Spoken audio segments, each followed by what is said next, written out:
there, I'm Sherry. Welcome to my kitchen. Today I wanted to have a little chat with you about some things that we need to, as housewives and as families, we need to take care of. One of the things is making sure our family has food and making sure that we have things that we can cook and have enough to cook for our families. I know you see a lot of YouTube videos, you see a lot of stuff on Facebook and Instagram about prepping and how to prep, and I see a lot of these people, and there's nothing wrong with it. That's just the way that they prep. They have their basements, it's full of food. They have food down there for years, and they rotate it. They talk about how they rotate it and how they eat from their pantry and how they have, a year's worth of food or 6 months worth of food. But in today's society, most of the homes don't have that kind of room for a gigantic room filled with nothing but foods that you may or may not eat. So today I wanted to share a little bit with you about how I prep. I used to live in South Louisiana, and there was nothing for us to get a tropical depression or hurricane. At least once a year have to deal with that. On the Gulf Coast, the hurricanes come through there and there's devastation. There's down power lines, there's flooding. It's just chaos for several weeks. And I know my husband and I, the last hurricane that we went through was Hurricane Andrew back in the late 90s, early 2000. I think it was like in the late 90s. And we didn't have electricity for almost 4.5 weeks. No electricity. It was over 100 degrees every single day. There was no school because power lines were down. You had trees, huge trees that had to be cut. You had flooding that had to go down. It took at least a week for all the flooding to go down. So there was a lot we had to deal with. And I didn't have a huge pantry. I had, cabinets like what I had back here. And I didn't have a lot of those. My first kitchen was basically a galley kitchen. It just had a few cabinets up top, a few cabinets at the bottom, and that was it. And I had Magnolite pots, which I had pots where gumbo pots, so that took the whole bottom cabinets with nothing but gumbo pots. Because we ate Cajun, which is a lot of gumbos and stuff like that, and we used big pots. And so when it comes to foods, I may have a few cabinets like this, and that was pretty much it. So what I learned at an early age, and what I learned from my mother-in-law, she was so key in teaching me this. You don't have to have a lot of food, you just got to know how to use what you do have, and how to use it as much and as many different ways as you can. And that was the one lesson that I learned from her that I value every single day. If I've got flour, I've got milk or water, and I've got something else, I can put together a meal. Or if I've got water and flour, I got roux. I can do so many different things with a bag of flour. You'd be surprised. So in this I'm going to create a series, how to create the ultimate prepper pantry for the least amount of money. And I'm going to show you what I do, how I do it, and why I do it. Because I am famous for this. If I'm not going to eat it, I'm not going to buy it. If my husband's not going to eat it, I'm not going to buy it. It has to be something that we all agree on eating, because I'm not going to cook for just one person.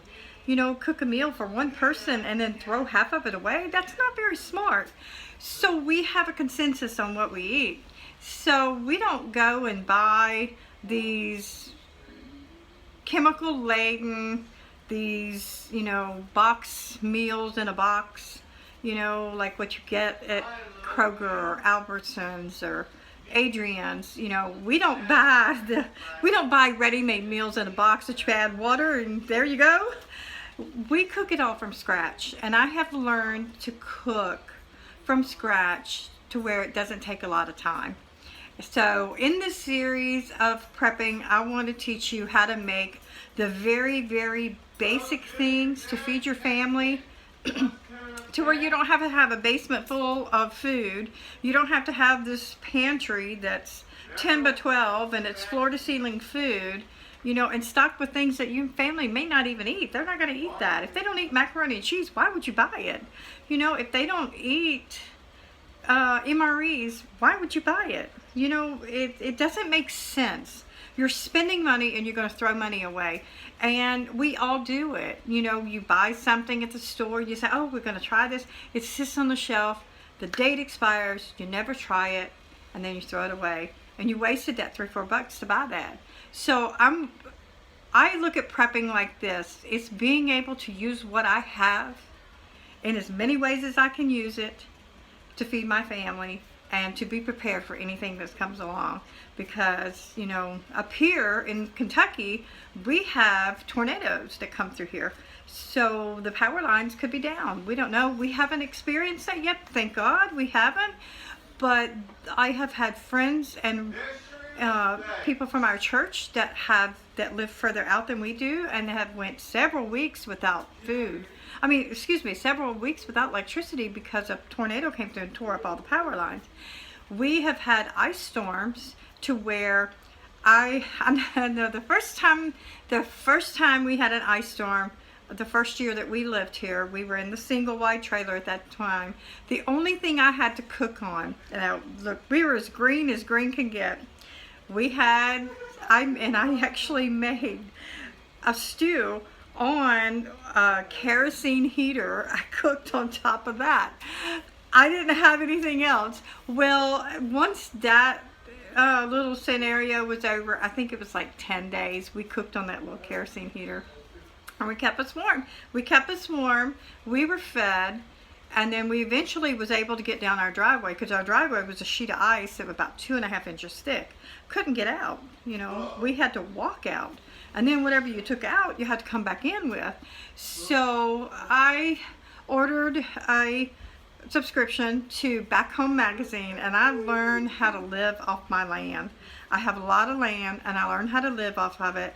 I learned how to preserve the foods off of it in a way that it keeps for the maximum length of time, and it is the most nutritious that I can get. And that's what I want to share with you. Not going to a store and buying hundreds and hundreds of dollars every month worth of food and putting it in a room and letting it sit there and never using it. I want to show you how to use what you have. So that's what I mean by creating the ultimate prepper's pantry. So come along with me and let's create some recipes together, and let's learn how to feed our family on the least amount of money, but the most flavorful food that you can ever taste. So thank you for joining me. Please click the subscribe button and subscribe to my videos, and also share them with your friends. There are so many kids nowadays that are in their 20s and 30s, they don't know how to cook. So if you have one of those kids that's not very up on cooking, share my videos with them and say, hey, you can make this. This is going to be so easy. I'm going to break it down step by step. You can cook it on a little induction oven. You could cook it on a hot plate. I'm going to share with you ways to cook that you never dreamed possible. So come along with me. Make sure you share with your friends. Hit the subscribe button. Hit the little bell so you'll know when I'm on and when I post a new video. Thanks, and y'all have a great afternoon. Bye.